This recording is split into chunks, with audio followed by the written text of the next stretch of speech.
नमस्कार, शुभ सकाळ, श्री स्वामी समर्थ आणि परत सगळ्यांचं आजच्या या व्हिडिओमध्ये खूप खूप मनापासून स्वागत करते। तर आज आहे आपलं मराठी नूतन वर्ष, गुढीपाडव्याचा सण। तर सगळ्यात आधी आमच्या सगळ्यांकडून तुमच्या सगळ्यांना गुढीपाडव्याच्या खूप खूप मनापासून शुभेच्छा। हे येणारं वर्ष तुमच्यासाठी खूप आनंदाचं, भरभराटीचं आणि आरोग्याचं जाऊ देत, हीच स्वामींची आणि प्रार्थना। आणि आज खूप साऱ्या गोष्टी करायच्या आहेत आणि सगळ्या गोष्टी लवकर झाल्या पाहिजे, सकाळी सकाळी झाल्या पाहिजे असं वाटतं। पण आता टप्प्याटप्प्याने करणार आहेत। जसं अश्विन गेले आहेत थोडंफार सामान आणायला, फुलं आणि पानं नाही आहेत, तोपर्यंत मी थोडंसं स्वयंपाकाची तयारी करते आणि थोडीशी गुढीचीही तयारी करून ठेवते। कारण काल बऱ्यापैकी मी तयारी करून ठेवलेली, म्हणजे बाल्कनी स्वच्छ आहे, त्यानंतर फक्त उंबरठा लेपन करून आता मला रांगोळी काढायची आहे। आणि अजून एक माझ्या चॅनलबद्दल अजून एक जो डिसिजन घेतला तोही मी तुमच्याशी शेअर करणार आहे। तर चला मग, खूप साऱ्या गोष्टी आहेत आणि जेवढं शक्य झालं, जेवढं शक्य होईल तेवढं मी तुमच्याशी शेअर करण्याचा प्रयत्न करील। सो व्हिडिओ पूर्ण पहा आणि चला आता सुरुवात करूया। तर आज सकाळी सकाळी पूजा करून घ्यायची आहे आणि त्यानंतरची मग कामं होत राहतील। तर सगळ्यात आधी देवघर पुसून घ्यायचं आहे, पायऱ्याही काढून घेतल्या, त्याही पुसून घेतल्या आणि प्रत्येक गुरुवारी किंवा 5 ते 6 दिवसांनी मी देवघरातला कपडा चेंज करते आणि रोजच्या रोज तो पुसला जातो, पण चेंज तो 5 ते 6 दिवसांनीच होतो। तर मस्त असा लाल कलरचा कपडा टाकून घेतलाय आणि देवघरातल्या ज्या पायऱ्या आहेत त्यापैकी ज्या 2 वरच्या पायऱ्या आहेत त्यांची साईज सेम आहे आणि खालची जी पायरी आहे ती मी थोडीशी मोठ्या साईजची बनवली। तिथे मोठे देव ठेवल्या जातात, कारण वरची जी पायरी आहे तिथे फक्त फोटोज ठेवले जातात, त्यामुळे तेवढी जास्त जागा लागत नाही। तर खालच्या पायरीची साईज नेहमी तुम्ही म्हणजे मोठी घेऊ शकता मधल्या पायरीपेक्षा। तर अशा प्रकारे मस्त माझी पूजा झाली आहे, खूप प्रसन्न वाटतं। आणि जेव्हाही सकाळी सकाळी पूजा होते, घरात धूप दीप अगरबत्ती लागते, आरती होते, तेव्हा खूप छान आणि प्रसन्न वाटतं।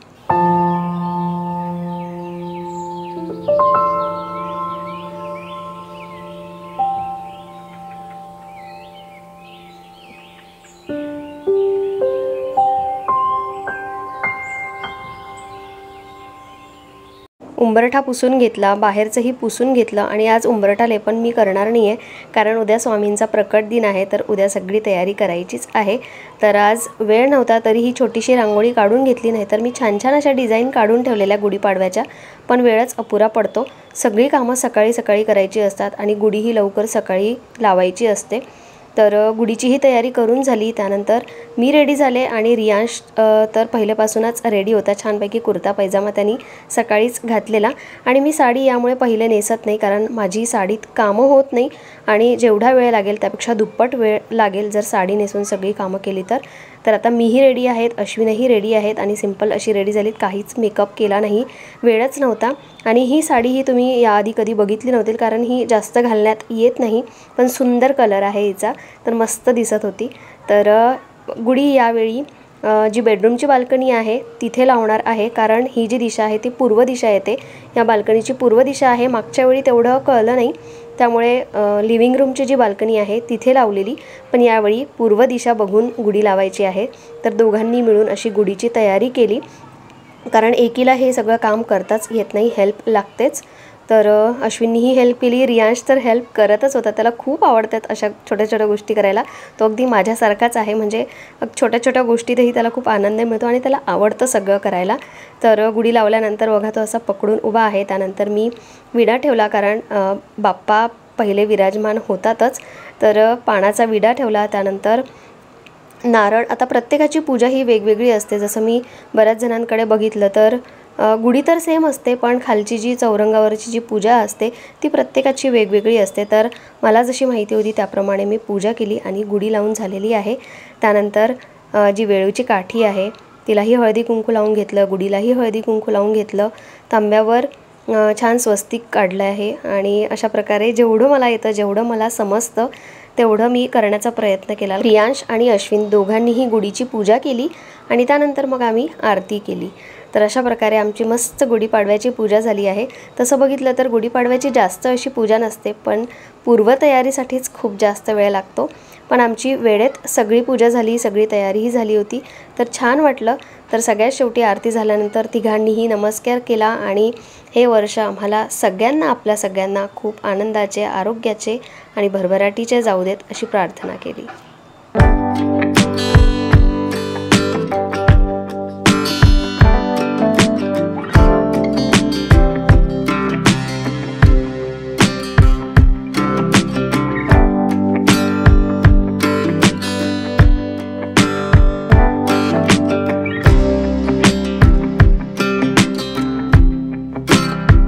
रियांश इथे मला हेल्प करतोय, तो कांदा कापून देतोय. खूप भीती वाटते पण तो ऐकतच नव्हता. आज झालं असं की पूजा लवकर व्हावी, गुढीही लवकर लावली पाहिजे या नादात मी ब्रेकफास्ट केलाच नव्हता. तरीही त्या दोघांनी पेरू खाल्ला, मी तर तोही खाल्ला नाही, कारण मला माहिती होतं स्वयंपाक आज तसाही जास्त बनवायचा आहे आणि पहिले ज्या महत्त्वाच्या गोष्टी आहे पूजेच्या त्या लवकर झाल्या पाहिजे. तर साडी चेंज न करताच मी स्वयंपाकाला लागले, कारण त्या दोघांनाही भूक लागली होती. रियांश तर हेल्पच करायला आला की लवकर झाला पाहिजे स्वयंपाक, आणि अश्विन फोनवर बोलत होते. आता गुढीपाडव्याचा दिवस आहे त्यामुळे एकमेकांना फोन करणं होतं, नाहीतर तेही किचनमध्ये हेल्प करायला आलेच असते जसं तुम्ही नेहमी बघता. तर सणासुदीच्या दिवशी मी तशी डाळ बनवत नाही, पण आज डाळही बनवली आणि बाकीचाही पूर्ण स्वयंपाक बनणारच आहे. कढी, भजी, पापड, पुऱ्या बनवायच्या आहे. आणि रियांशला इतकी जास्त भूक लागलेली की तो किचनमधून जातच नव्हता. बाकीचा सगळा स्वयंपाक मी साडीवरच केला, इव्हन साडीही चेंज केली नाही. खूप कठीण होतं साडीवर स्वयंपाक करणं, पण ॲप्रन घातलं आणि फटाफट कामाला लागले. आणि त्याला इतकी भूक लागली होती की तो खूप वेळा फ्रीज उघडून काही मिळतं का खायला बघत होता. फ्रीज पूर्ण भरलेलं आहे, खूप साऱ्या गोष्टी आहेत खायच्या, पण नैवेद्यही दाखवायचा होता आणि त्याला ॲक्च्युली पुरी आणि श्रीखंड खायचं होतं, म्हणून तो थांबलाय. तर पटापट सगळ्या गोष्टी झाल्यात. कणिकही मळून झाली आहे, आता फक्त पुऱ्या बनवायच्या राहिल्यात. बापरे, किचनमध्ये खूप गरम झालं आहे. तरी अर्ध्यापेक्षा काय ऑलमोस्ट पूर्ण स्वयंपाक झालेला आहे. आता फक्त तळण्याचं काम राहिलं आहे, म्हणजे भजी, थोडेसे पापड तळणार आहे आणि पुऱ्या करायचे, चपात्या पण करते थोड्याशा, म्हणजे ज्यांना पुऱ्या खायच्या ते पुऱ्या खातील आणि ज्यांना चपात्या खायच्या चपात्या खातील. कारण आता उन्हाच्या ना पुऱ्या जात नाही तेवढ्या, आणि तसेही आम्ही खूप जास्त म्हणजे एकदम पुऱ्याच बनवत नाही, पण तरी श्रीखंड आहे त्यासोबत पुरी लागते. आणि भाजी आहे तीही तशी बनवली आहे की पुरीसोबत खाता येते, म्हणून पुऱ्या बनवणार, नाहीतर पुरीचा प्लॅन कॅन्सल होता. आणि इतकं घाईघाईत झालं सगळं, सगळी कामं करता करता खूप उशीर होऊन जातो. साडीही कशीबशी नेसली, काही हेअरस्टाईल केली नाही, काहीच मेकअपही केला नाही, जी सकाळची रेडी झाली होती तशीच. तर आता म्हणजे चेंज करून घेते आणि त्यानंतर स्वयंपाक बनवते, कारण 12:30 वाजले आहेत आणि आज ब्रेकफास्ट झाला नाही, फक्त फ्रूट्स खाल्लेले. पण फ्रूट्स खाल्ले की मग लवकर भूक लागते, त्यामुळे दोघांनाही भूका लागल्या. दोघांना काय, मलाही भूक लागली आहे. तर चेंज करते आणि तळण्याचं काम आहे म्हणून, नाहीतर मी अशीच साडी राहू दिली असती, कारण मला रील बनवायची होती एक. पण ठीक आहे, इट्स ओके, आता ते घाईघाईत अजिबातच जमणार नाही आहे आणि साडीत मी स्वयंपाक करू शकणार नाही. तर मस्त झाली पूजा आणि आता पूर्ण सावली आली आहे. जेव्हा पूजा करत होते तेव्हा ऊन होती, पण छान बसली आहे मस्त गुढी आणि वेळेत सगळं काम झालं गुढीचंही. तर चला मग आता अजून उशीर करत नाही आणि स्वयंपाकाची तयारी करून घेते, जेवूनही घेते आणि त्यानंतर एक गोष्ट तुमच्याशी शेअर करायची आहे ती करेल. I know you told your friend you're not okay, and tell me what's wrong and why you never said you felt that way. Guess you're trying to stay strong and fake a smile until I look away. गोडाचे आज 2 item आहेत. तसं तर श्रीखंडच असतं, पण मला श्रीखंड पाहिजे होतं आणि रियांशला गुलाबजामुन पाहिजे होतं, म्हणून दोन्हीही आणलं आणि आता दोघांना वाढून दिलं आहे गरमागरम. आता मीही जेवून घेते. आणि कढी इतकी मस्त झाली होती ना, कधीतरी मी तुमच्याशी नक्की कढीची रेसिपी शेअर करेल. खूप छान बनते, खूप टेस्टी लागते. तर चला आता खूप भूक लागली आहे, पहिले जेवून घेते. 1:30 वाजला आहे, पण असं वाटतं की खूप उशीर झाला. रोजचं काम करायला यापेक्षा जास्त उशीर होतो, पण आज असं होतं की कंटिन्यू एका पाठोपाठ कामं असतात आणि सगळी कामं एकत्र, म्हणजे बाहेर रांगोळी काढणं, देवपूजा, स्वयंपाक, गुढीची तयारी, स्वतःची तयारी, त्यानंतर बरीचशी छोटी कामं असतात. आणि घरात जर दुसरी लेडीज असेल तर दोघी मिळून करू शकतात, पण जेंट्स असेल तर 10% जास्त हेल्प होऊच शकत नाही. त्यांची थोडीफार हेल्प होते, बाहेरचं सामान आणून देणं किंवा मग थोडीफार आता तर किचनमध्येही हेल्प होते. त्यानंतर गुढीसाठीही तेच करतात मॅक्सिमम ठिकाणी, पण आपल्या स्त्रियांना 90% कामं करावी लागतात आणि आपणही जेवढं आपल्याला करावंसं वाटतं किंवा जे आवडतं ते सगळं करण्याचा प्रयत्न करतो, पण शेवटी ना खूप थकायला होतं. आता फक्त माझी भांडी क्लीन करायची राहिली आहे, पण आता मी खूप थकले. आता म्हटलं थोडा वेळ बसते आणि छान झाला, म्हणजे सगळं लवकर झालं की खूप बरं वाटतं. नाहीतर मग 3 वाजले, 3-3:30 वाजतात कधी तेव्हा तर बापरे, म्हणजे पूर्ण दिवसच गेल्यासारखा वाटतो आणि संध्याकाळचं मग परत काही ना काही चालू होतं.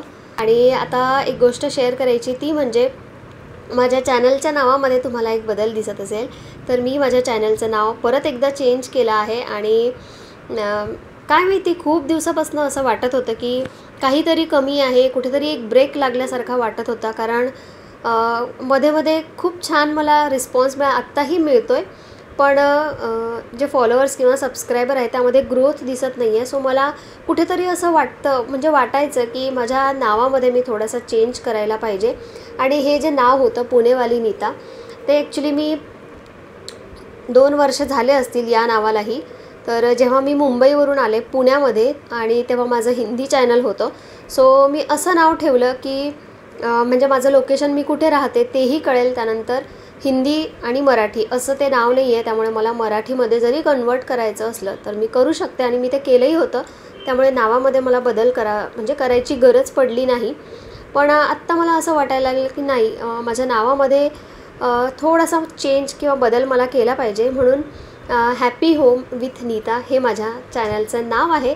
सो मला खूप आवडलं आहे, कारण मी नेहमी तुमच्याशी माझे डेली रुटीनचे व्लॉग शेअर करत असते. घरगुती व्लॉग्स असतात आणि तुम्हालाही असे घरगुती व्लॉग्स बघायला आवडतात. डेली रुटीनच्या व्लॉगला जास्त रिस्पॉन्स मिळतो.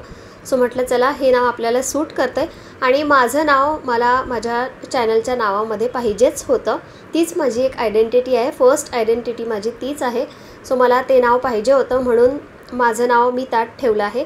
सो नाव कसं वाटलं हे तुम्ही मला कमेंट करून सांगा. आणि आज गुढीपाडवा म्हणून आजच्या शुभ मुहूर्तावर मी माझ्या चॅनलचं नाव चेंज केलं आहे. खूप दिवसापासून डोक्यात होतं, पण म्हटलं की चला आता छान गुढीपाडव्याचा सण येतो आहे, तर त्या दिवशी आपण आपल्या चॅनलचं नाव चेंज करूया.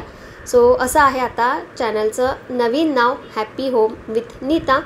तर कसं वाटलं कमेंट करून सांगा. आणि आता यापुढे आता हेच नाव कंटिन्यू ठेवणार आहे. आणि असं नाही आहे की आपल्याला जेव्हा वाटलं तेव्हा आपण चॅनलचं नाव चेंज करू शकतो. येस, खूप जास्त ग्रोथ झाली असेल किंवा आता त्याच नावाने आपल्याला लोक ओळखायला लागली असतील तर चेंज करायची गरज नाही आहे. पण जेव्हा कधी आपल्याला वाटतं की नाही काहीतरी कमी आहे किंवा मला यामध्ये थोडासा बदल करायचा आहे, तर तुम्ही करू शकता. मी तीन वेळा नाव चेंज केली आहेत आणि हे 4th टाईम आहे, 3rd की 4th टाईम आहे हे. पण इट्स ओके, चुका होतात आणि त्या मग आपण बरोबर करायच्या असतात. तर ही चूकच होती असं म्हणेल मी. चूक नव्हती ॲक्च्युली, मलाच त्याच्यामध्ये काहीतरी कमी वाटत होतं. मग म्हटलं की आपलं चॅनलचं नाव असं काहीतरी घरगुती ठेवावं जे वाचतानाही इझी वाटलं पाहिजे आणि लक्षातही राहिलं पाहिजे. सो कसं वाटलं नक्की कमेंट करून सांगा. आता थोडा वेळ आराम करते आणि त्यानंतर मग पुढचा व्हिडिओ कंटिन्यू करू. संध्याकाळ झाली आहे आणि सूर्यास्ताच्या आधीच गुढी काढावी लागते. तर गुढी काढण्याआधी परत एकदा गुढीला नमस्कार केला आणि गुढी काढून घेतली. त्यानंतर जे कडुनिंबाचं पान आहे ते खायचं असतं प्रसाद म्हणून. गाठीही थोडीशी खाते आणि जे नारळ ठेवलेलं आहे तेही फोडून खायचं असतं. त्यानंतर मग कुठे जायचं असा काही प्लॅन नव्हता, तर बाल्कनीमधून ही अशी शोभायात्रा निघते आणि आमच्याही सोसायटीला याचं निमंत्रण होतं. पण प्रत्येकाचे वेगवेगळे प्लॅन्स असतात त्यामुळे ते पॉसिबल झालं नाही. तर अशी शोभायात्रा निघाली. फायनली आम्ही डिसाईड केलं की चला घराबाहेर तरी पडूया. कुठे जायचं हे काहीच माहिती नव्हतं आणि खूप दिवसापासनं अश्विनला खिचडी खायची होती आणि खिचडी बनतच नाही आहे. मग म्हटलं चला, सकाळी फारसा असा काही 2 टाईमचा स्वयंपाक बनवला नव्हता, फक्त डाळ भात शिल्लक आहे कारण डाळ भात खाण्यात आला नाही सकाळी. म्हणून आता खिचडी बनवणार आहे. गुढीपाडव्याच्या दिवशी खिचडी, पण ठीक आहे, खूप हेवी होतं आहे म्हणून आता हलकं फुलकं खिचडी खायची आहे. आणि हे फॅबस्टाचे गुलाबजामुन आहे. नेहमी आपण हल्दीराम किंवा मग गिट्सचे आणतो, पण फॅबस्टाचे गुलाबजामुनही इतके टेस्टी आणि सुपर्ब यमी होते. खूप आवडले आणि कोणाकोणाला गुलाबजामुन आवडतात, म्हणजे खायचे नसतात पण तरीही त्याकडे लक्ष जातं आणि ते खाल्ले जातात. असं कोण कोण आहे मला खरंच कमेंट करून सांगा. तर आम्ही घराबाहेर पडलो आणि या चौकात आल्यानंतर इतकी जास्त गर्दी. टेस्ट ऑफ इंदोरमध्ये रियांश आणि अश्विन दोघंजणं त्यांची फेवरेट कचोरी खात आहेत आणि मला फारशी कचोरी आवडत नाही, त्यामुळे मी बाहेर उभी राहून ही शोभायात्रा बघत होती. आणि यानंतर आम्हाला मंदिरातही जायचं होतं.